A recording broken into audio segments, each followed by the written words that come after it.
Mee waa'ee garaacharraa jalqabnu fakkiin kun garaacha argisiifti. Garaachi kun eessatti argamti hojiin ishee maali? Eeyyee gamma akka kanarraa lammatammoo tooruma sirna digestionii yookiin sirna midhaan soorata. Soorata kan bulleessa soorata digestive systemii dhuma. Sana nutti argisiisa kuni egaan eessaa jalqaba yeroo namni tokko jiraachuudhaan maal barbaada? Kan inni barbaadu keessaa tokko sooratadha yookiin nyaatadha. Nyaati sun karaa afaaniiti. Afaan irraan ka'eetu karaa goolloo yookiin osophagus isa jennu ujummoo sanaan deemee gara garaachaatti dhufa jechuudha. Garaachi kunootti garaacha boodagaan gara mar'ummaaniitti deema. I think maaskii wala jijjiiru fakkaata. Ana kaadhu uummata keenyaaf sirriitti akka ifuufi isin immoo ibsa nu godha.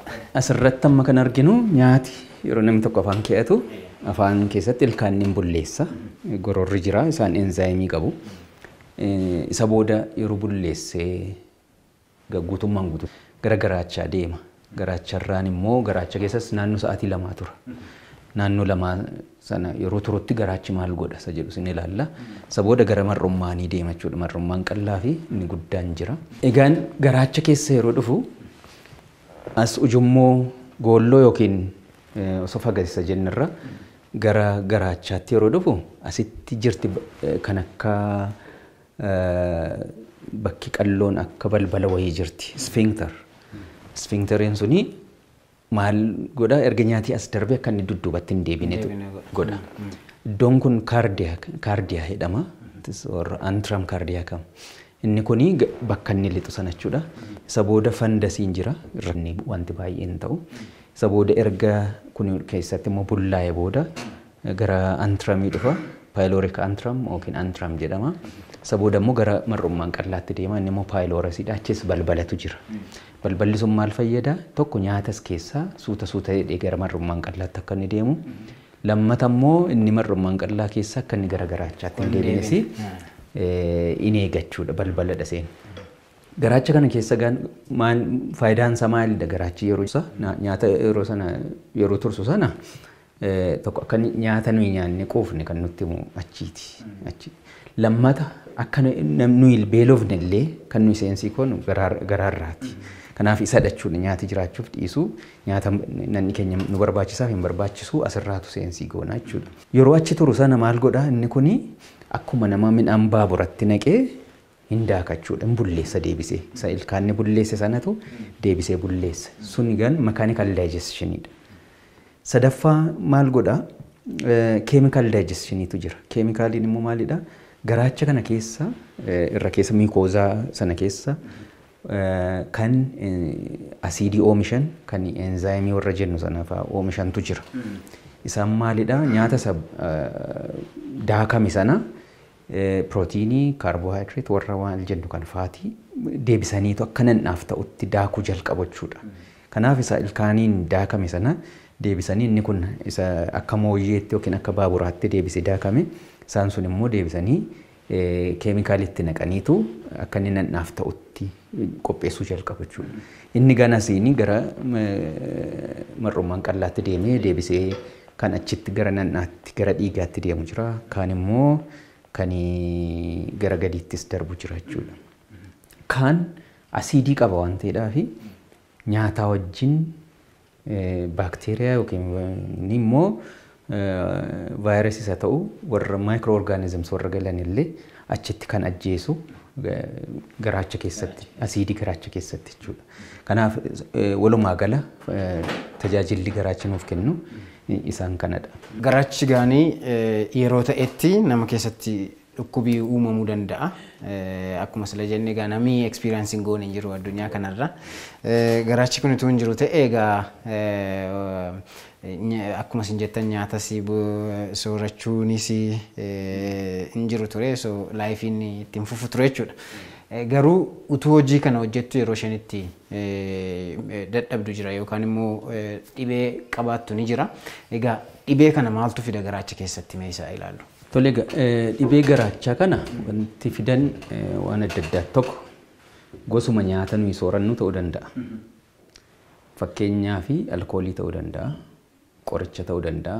Amma garaachi sila yeroo jennu hin bulleessaa jenne digestionidhaa fi al tokko qoricha warra akka aspiriin, non-steroidal anti-inflammatory drugs warri jennu iddoo sanatti absorbidii ta'u gara dhiigaatti deemu. Isaan miidhuu danda'u jechuudha garaacha.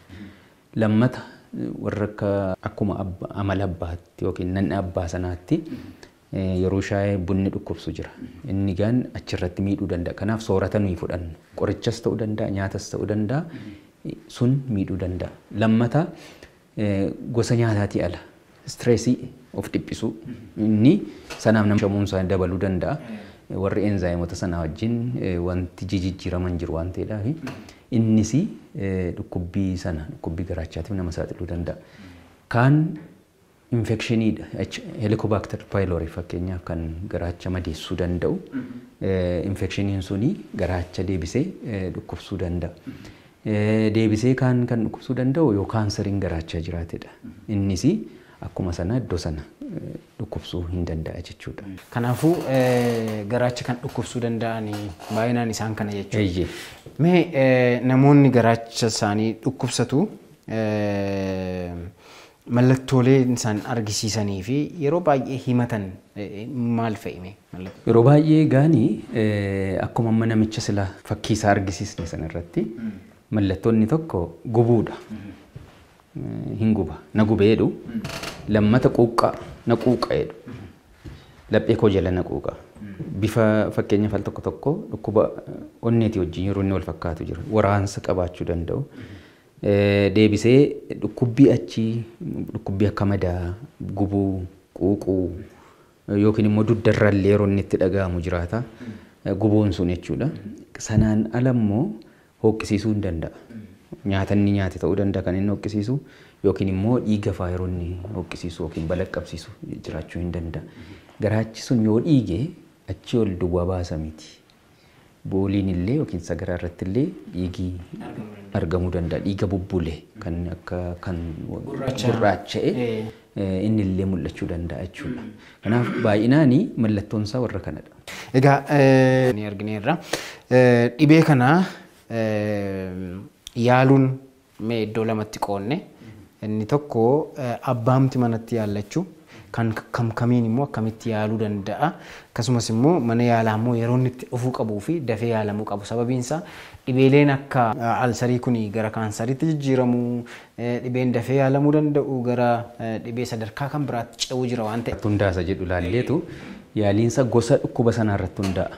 Fakkeenyaaf asirra amma warri jiran gara harka mirgaa kana gardeedha. Gastroesophageal reflux disease kan namoonni akkamittiin himatu as lapheerra na gubadu. Lapheerra yeroo gubu sana halkanfaa gara bariittidha kan inni hammaatu. Yeroo sana maaltu dhufa wanti akka gororaa yeroo inni afaanitti baay'atu jira. Sun maalidha sphincter ishee sila jenne sanatu laafa. Asiidii sana busheessan yookiin immoo oomisha isaa hir'isan. Lammataa akkaataa nyaata namicha sirni nyaata fakkeenyaaf galgala otuu namni irbaata kan inni nyaachuu qabu sa'aatii akkamiiti. Yeroo rafuu ka'an naannoo sanatti nyaata nyaachuun garaacha waan dhisuu fi sphincterittiinis hin bal'atti. Kanaaf halkan yeroo namni ciisu sana asiidiin sun achola kan deebi'e jechuudha. Deebi'a waan ta'eedhaaf. Kana jechuun waan as keessa jirutu gara kanatti ol deebi'a jechuudha. Gastroesophagealiin kana reflux jechuun dudduubatti deebi'a. Isaan kun mallattoo isaan agarsiisanii lapheerra na gubadu. Deebi'ee immoo deeffachiisuu deeffuun hin jiraata. Kaan immoo gororallee natti baay'isa jedhu. Tokko tokko immoo qufaadhaan yeroo isaan dhufan jiru. Qufaallee qabaachuu danda'a. Maaliif asiidichatu ol deebi'ee gara sombaas dhaquu danda'a waan ta'eedha. Kanaafuu warreen kun utuu nyaata isaanii utuu rafin dura nyaatanii sa'aatii lamaan tokko dura nyaatanii gaarii nyaatanii sa'aatii lamaan tokko turanii booda yoo rafan wajji akka hin deebineef jechuudha. Lammata asirra kan jiru madaadha. Iddoo tokko faatu madaa peptic ulcer inni gaan madaa guddaatu jira jechuudha. Madaan fiduu danda'an warra sila jenne qorichi fiduu danda'a. Lammata helicobacter pylori sunis fiduu danda'a. Kaanseriin illee gosa kana fiduu danda'a. Isaan kanaaf amma fakkeenyaaf kaanseriidhaan ala warra jiran wanti godhamu Tokko nyaata eeggachuudha. Nyaata fakkeenyaaf nama tokkorraa nama biraatti adda adda nyaati. Harka caalaa garuu wanti yeroo baay'ee namooti himatan tokko nyaata mimmiixi yookiin qimamiin itti baay'ate. Lammataa warra kaaffeenii qaban, warra akka buna, shaayee, warra kokaa yookiin immoo peepsii kollaa warra ta'an. Deebi'ee alkooliinis kana ammeessuu danda'a waan ta'eedhaaf nyaata sanaan of eeggachuu. Deebi'ee qorichoota gosa gosaan jiru. Tokko asiidii sana warreedhaan jira warra akka omeprazol, esomeprazol. Kanaaf qoricha sanaanis yeroo inni yaalamu jira. Yeroo inni ittillee opereeshinii barbaadu jira kun. Yoo tarii dhiigisa dhaabachuu diddifa yookiin indoskooppiidhaan yeroo inni waan ta'uu barbaadu jira. Kun akkamittiin baramaa indoskooppii fa'aa. Indoskooppii jechuun waan kaameraa qabu garaacha keessa galchanii ittiin ilaalaniitu ittiin baru jechuudha. Kanaaf sanaan yaalamuu danda'a.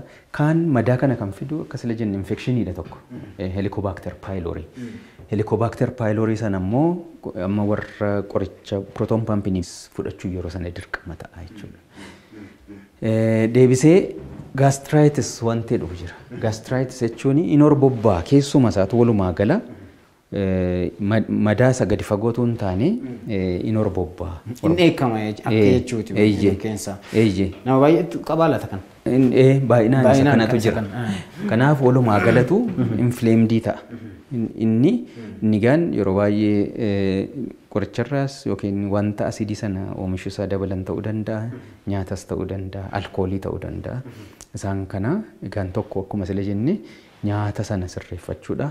Qorichis immoo warrummaa asiidii sana hir'isan yookiin immoo neutralize kan godhan jiru yeroodhaaf mallattoo sana akka inni gadi jedhuuf kan anti-acid warri jennu isaan yeroodhaaf kan yeroo isaan gargaaran jira jechuudha. Deebi'ee gastroparesis wanti jedhamu jira. Kana jechuun namoonni maal jedhanii himatu nyaatii yeroo nyaaddu hunuma taa'aa garaan koo naan daakuu jedhu. Kana jechuun digestionniitu facilitated hin ta'u. Akka kun egaan dhukkuboota adda addaarraa dhufa kan kana fiduu danda'an. Narvii yookiin dhukkuba sukkaaraa warri qabanis sadarkaa ta'e irratti kana qabaachuu danda'u.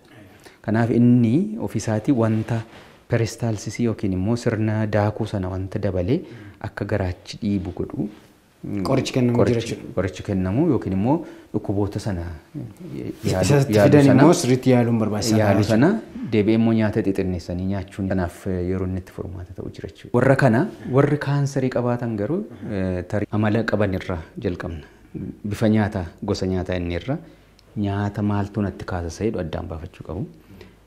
Lammataa amaloota warra akka nama saaxila kan garaachaa yoo ilaalle dhukkuba onnee, dhukkuba sombaa, dhukkuba tiruu maal warra kana hunda yoo ilaalle kaansarii bifa kamiyyuu tiifiyyuu nama saaxila, dhukkuboota warra kaaniifis nama saaxila waan ta'eedhaaf kan garaachas akkasumadha. Isaan akkuma garaacha kaansariidhaaf saaxileetu deebisee warra alsarii sanaafis nama saaxiluu danda'a. Alkooliidha tokko. Alkooliin dhuguuni dhukkuba garaachaa sana ammeessuu danda'a.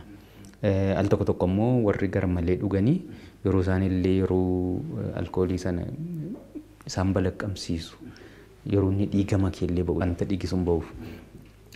Kaanii egaa namni fakkeenyaaf yoo maal ta'edha gara mana yaalaatti dhaquu yookiin mana wal'aansaa deemu kan inni qabu jalqaba gam mallattoo isaa ilaala nyaata sirreessa. Ummata namumti fakkeenyaaf jalqabuma isaa dhiiga balaqqamsiise dhiigi jira wayii keessa dhiiga jira waan ta'eedhaaf inni dhukkuba garaachaa ala kan biraanis immoo akka sana fiduu waan danda'aniif innis yeroo sanatti battaluma sanatti mana wal'aansaa dhaquun barbaachisaadha. Kaan warrumti dhukkubsatullee bifi isaa yookiin mallattoon isaa yoo jijjiirame qoricha fudhachaa jiru yookiin immoo isaanitti fooyya'eetu nyaataan eeggachaa jiru yoo ta'e mallattoomti isaallee yoo jijjiirame mana wal'aansaa deemanii ilaalamuun barbaachisaadha. Dhibee goraachaa fi qoricha afaaniin liqimsuu yeroo baay'ee walitti gaafa isaan fidan jira. Isa kana lilmeedhaan naa kenni yoo liqimsee garaacha dhufeenya qaba. Inni lilmeedhaan kennamuu fi inni afaaniin liqimsamuu gosi isaa tokko yoo ta'e garaacha irratti dhiibbaa inni fidu tokko hin ta'u akkasumas immoo liqimsaanii sababii liqimsinee fi wanti dhufu jiraa'u. Egaa kun gosa qorichaa sana irratti hundaa'a yookiin immoo haala namni sun irra jiru. Yoo fakkeenyaaf hoqqisiisaa jira ta'e silumaayyuu qorichi sun iyyuu hin taa'uuf waan ta'eedhaafi karaa ilmoo isa kennamuu danda'u karaa ilmoo yookiin immoo kiniiniin sun kennamaaf. Kiniiniin tokko tokko kan lilmee hin qabne immoo jira. Inni immoo dirqama yeroo inni ta'u jira. Kiniiniidhumaan fudhachuun. Garuu fiizikaalii akka itti liqimsuuf inni ilmoo yookiin marfeedhaan kennamu suni yeroo baay'ee inni akka itti liqimsamu gosa hunda yoo ta'u baate iyyuu waan fiizikaalis qorichi sun achi jira waan ta'eedhaafi dhukkubsuu hin danda'a dhuguma. Garuu qoricha irratti hundaa'an sun. Garuu sana jechuun garuu qorichi waan lilmeedhaan fudhatamee fi garaacha nama dhukkubsachuun jechuu miti. Maaliif sababii garaachi dhukkubsatu tokko asiidii oomishame irraati. Asiidii sana kan oomisha isaa dabalan jiru qorichi. Kanaaf lilmoodhumaan illee fudhatanii yeroo san nama dhukkubsan jiraachuu danda'a. Garuu yoo gosa lamaanuu bifa lamaanuutiin jiraate kiniinii isaa liqimsuun isa lilmeen fudhatan caalaa nama dhukkubsuu danda'a. Garuu bu'aan isaa tulaalama yeroo baay'ee miidhaan isaa immoo maalidha isa jedhu